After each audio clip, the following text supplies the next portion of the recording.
It's good to see such a good group out, and I've only got a little bit of time to share with you, so if there's anything, maybe we'll take, I'm looking forward to the questions at the end too, is what I'm saying. So we should move on, because we've got a lot to cover in a very short period of time. We don't want to be here all night. Okay, so why do we oppose euthanasia and assisted suicide? Well, it's the very basic reason starts with the fact that this is an act of killing. And I'm going to tell you right off the bat, I'm opposed to killing people. Euthanasia is an act of killing. If you were to question that, well, you look at the Canadian law in Canada. How we legalize euthanasia in Canada was by creating an exception in the criminal code to homicide. So obviously, that's what we've done. Assisted suicide is a little different than euthanasia, but it's the same intention and the same outcome. So with euthanasia, the doctor actually does the act of causing your death, right? In the case of assisted suicide, the doctor would be providing you, or a nurse practitioner in Canada would be providing you the lethal means, and you have to take that yourself. You have to do it yourself. So one is assisting a suicide, and one would be a form of homicide, no matter how you want to look at it.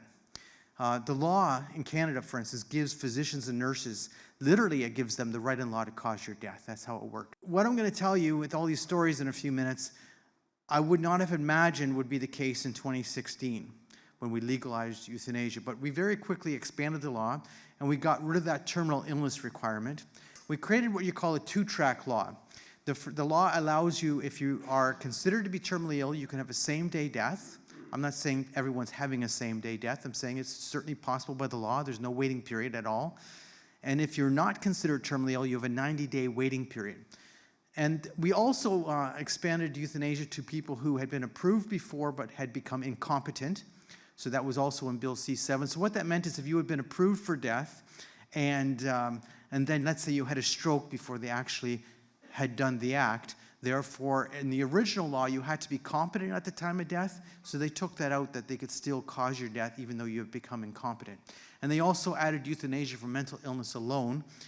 Originally, they had a 2-year moratorium on that, so that would have started in March of this year, but then they added an extra year of a moratorium onto it till March of 2024. So as of this moment in Canada, euthanasia for mental illness alone will be beginning in March 17th of 2024.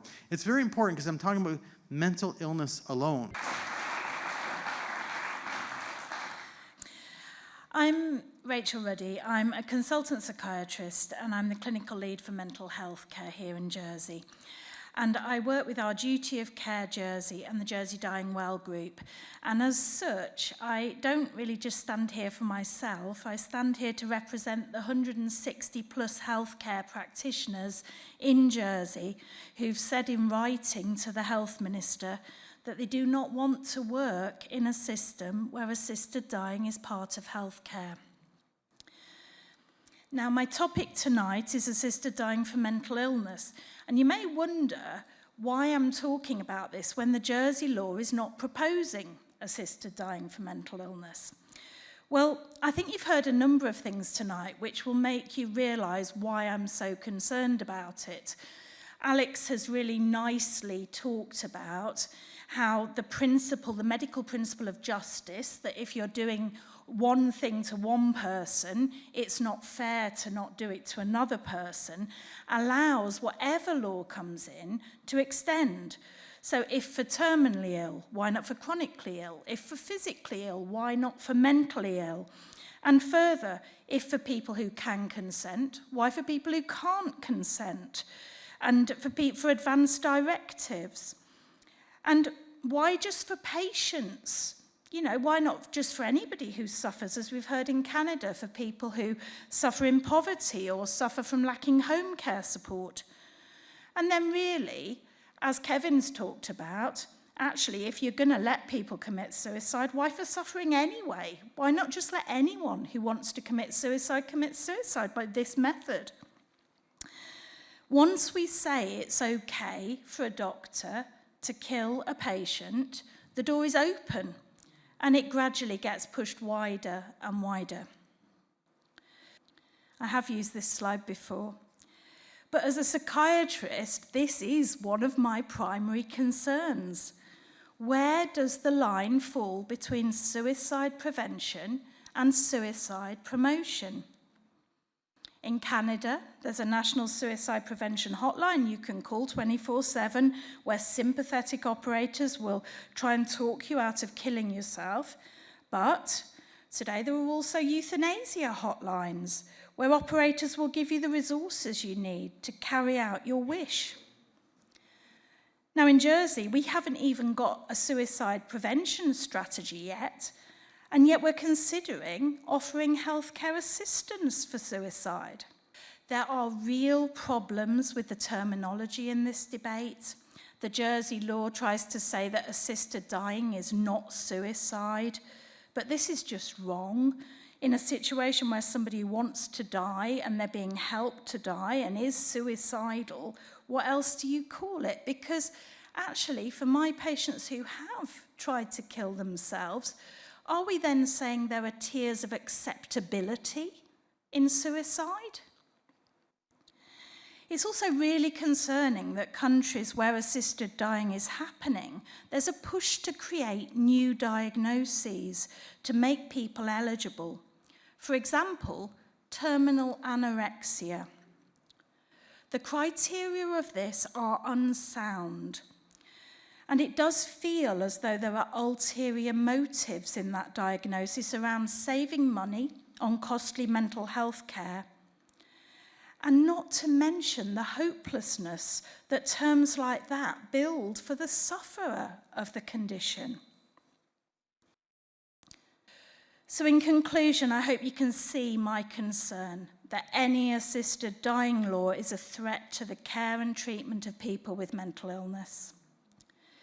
I concur with the findings of the recent Danish government's ethics review that states the very existence of an offer of euthanasia will decisively change our ideas about old age, the coming of death, quality of life, and what it means to take others into account.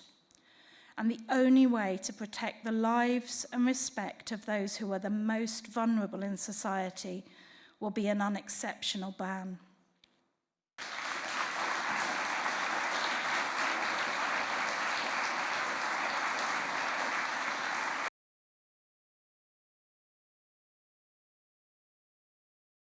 I've been asked to share with you some musings. I want to muse with you about the potential impact of legalising assisted dying on palliative care.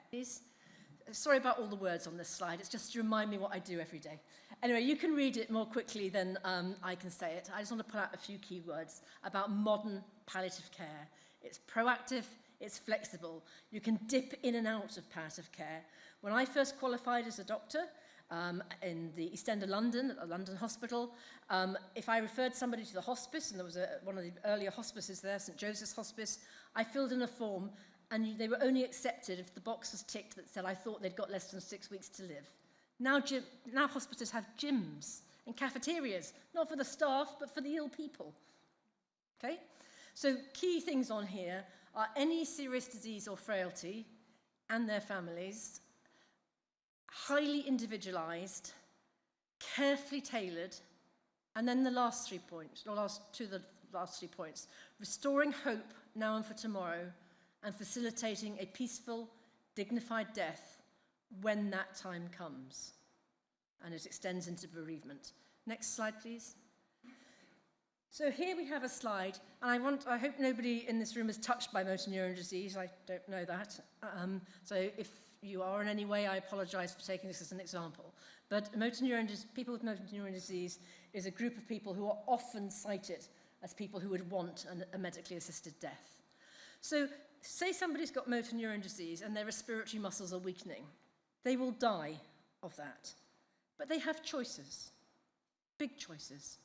They can choose, if they wish, to start non-invasive ventilation, a mask on their face that puts oxygen under pressure into their lungs and keeps them alive, at least for longer than they would have had. But if they choose that, they can also choose when to stop it.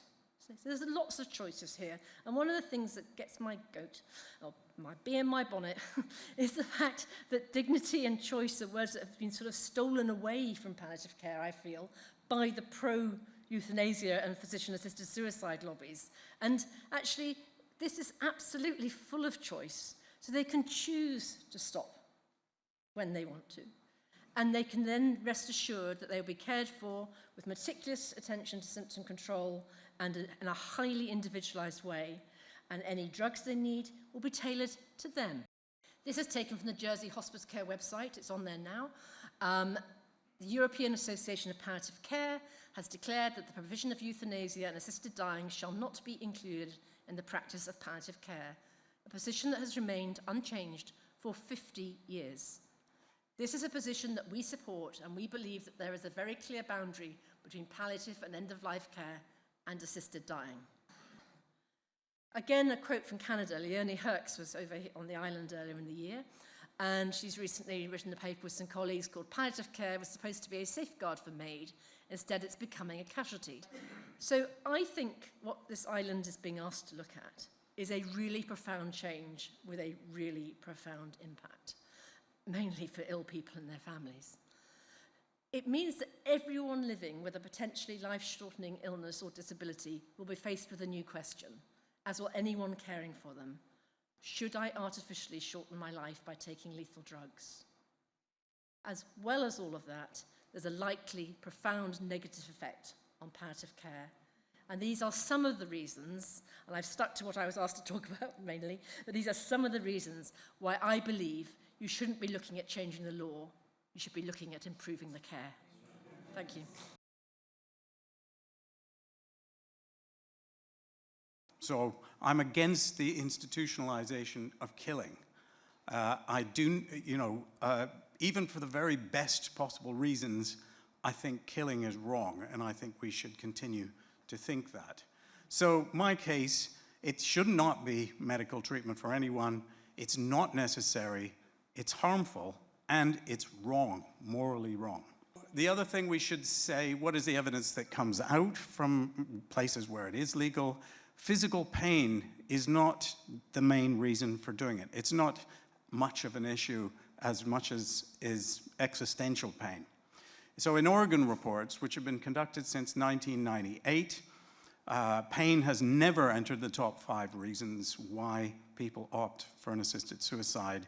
And in not any other country has it come in the top reasons why people are actually having this. This is about existential pain. And that's why it's being brought in, not for physical pain, but existential pain. So my case, despite being an atheist, you might find this surprising, is moral. I think the case against killing is moral. I actually think that the Christian precept of thou shalt not kill is worth keeping, even if you don't believe in God. Next slide, please. So to end, my advice to Jersey is think again. Think again about this law that has been passed in principle, and I hope you all will do that.